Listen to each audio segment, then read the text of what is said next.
आज के डिस्कशन का टॉपिक रहेगा हमारा, जो हमने कम्युनिकेशन टॉपिक कंप्लीट किया लास्ट वीडियो में, कि जो हमारा कम्युनिकेशन है, how we make more effective this communication, कि जो भी कम्युनिकेट हम मैसेज अपना करना चाह रहे हैं, उस मैसेज को हम किस तरह से ज़्यादा इफेक्टिव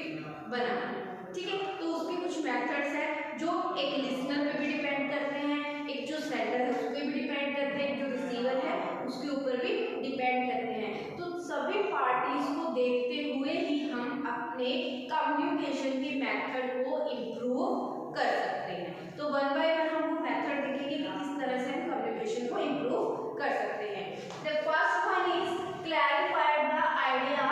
बिफोर कम्युनिकेटिंग, कि कम्युनिकेशन करने से पहले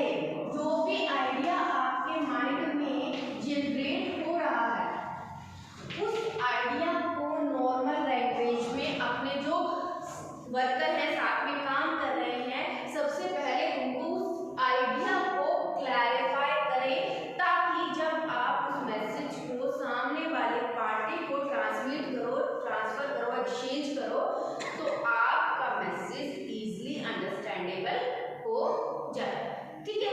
then second one is communicate according the need of receiver. Yes, when we communicating the message to the receiver, that means sender जब एक मैसेज सेंड कर रहा है रिसीवर को, तो यहाँ उसने क्या ध्यान देना है, बहुत सारी चीजें उसने ध्यान देनी है कि जो रिसीवर है किस तरह के मैसेज को इजीली समझ पाएगा। सबसे पहले तो उसको देखना होगा एजुकेशन लेवल, कि सामने वाले जो रिसीवर का एजुकेशन लेवल कैसा है, हायर है, लो है। अगर उसका एजुकेशन लेवल हायर है तो वो बहुत अच्छी वोकैबुलरी का यूज करके मैसेज को ट्रांसमिट कर सकता है। लेकिन अगर क्या है, एजुकेशन लेवल जो हमारे रिसीवर का लोअर है, तो वहाँ पे उसे क्या करना होगा, वहाँ पे वो जनरल जो वोकैबुलरी है उसको यूज करेगा, ताकि इजीली अंडरस्टैंडेबल हो जाए रिसीवर के लिए हमारा कम्युनिकेटेड मैसेज। ओके, देन उसके बाद third one is consult other before communicating. That means when you prepare a message for communicating to other person, जब आपने पूरा प्रॉपर मैसेज रेडी कर लिया दूसरे पर्सन को देने के लिए, तो आप अपने बॉस से, आपके जो साथ वर्कर वर्क परफॉर्म कर रहे हैं उनसे एक बार कंसल्ट कर सकते हो कि जो ये मैसेज मैं जो बात इसमें लिखना चाह रहा हूँ, ट्रांसमिट करना चाह रहा हूँ, क्या उसी वे में वो रिसीवर को रिसीव हो रही होगी। हम ऐसे एनालाइज कर लेते हैं ना, अपना मैसेज सामने वाले को बताएंगे, देख लेते हैं, जज कर लेते हैं कि उसने इस मैसेज को क्या समझा है। तो अगर उसने जो बात हम बताना चाह रहे हैं वही मैसेज समझा है, तो हमारी कंसल्टेंसी क्या हो जाती है, प्रूव हो जाती है कि हमने जो भी मैसेज सेंड करना है रिसीवर को वो बिल्कुल सही है। ठीक है, then next one is use of proper language, tone and content. Yes, must B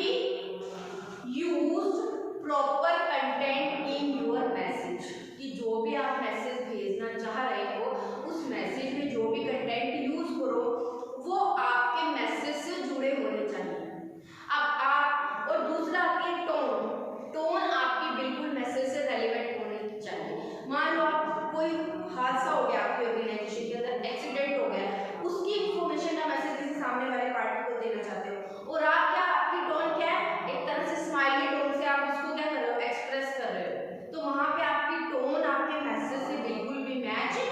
नहीं करेगी। वहाँ पे आपको टोन कैसी चाहिए, थोड़ी इमोशनल टोन आपको वहाँ पे चाहिए, तभी आप अपने मैसेज को सही तरीके से कम्युनिकेट कर पाओगे। ठीक है, तो इसीलिए कहा गया है कि जब भी कम्युनिकेशन का एरर आपने दूर करना है तो proper tone, proper gestures, proper content और प्रॉपर लैंग्वेज का आप यूज करो। मान लो हमें कोई एक ऐसी घटना घटित हो जाती है तो हम कहते हैं हाय, तो ये हो गया कि हम बता रहे हैं कि कुछ ऐसी घटना घटित हो गई है जो दुख भरी है, लेकिन वहीं अगर हम उसको पूरी हैप्पीनेस के साथ उस घटना को बताते हैं तो उस घटना का क्या हो जाएगा, पूरे वर्ड का मीनिंग ही चेंज हो जाएगा। ठीक है, तो ये बात आपको हमेशा कम्युनिकेशन के अंदर ध्यान रखनी है। Then next one is present as well as future content आपको लेके चलना है, कि कोई भी मैसेज आपको इस तरह से ट्रांसमिट करना है कि वो आपके प्रेजेंट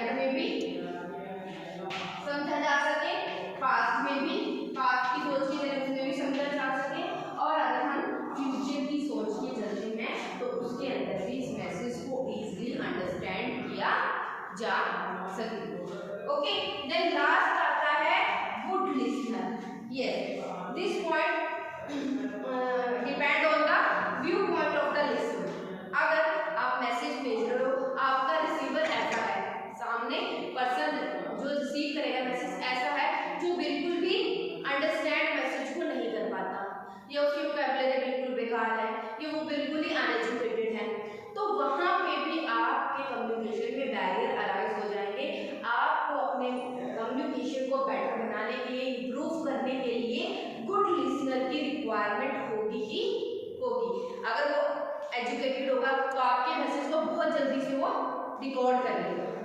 और उसको अंडरस्टैंड कर लेगा और जल्दी से उसका फीडबैक आपको प्रोवाइड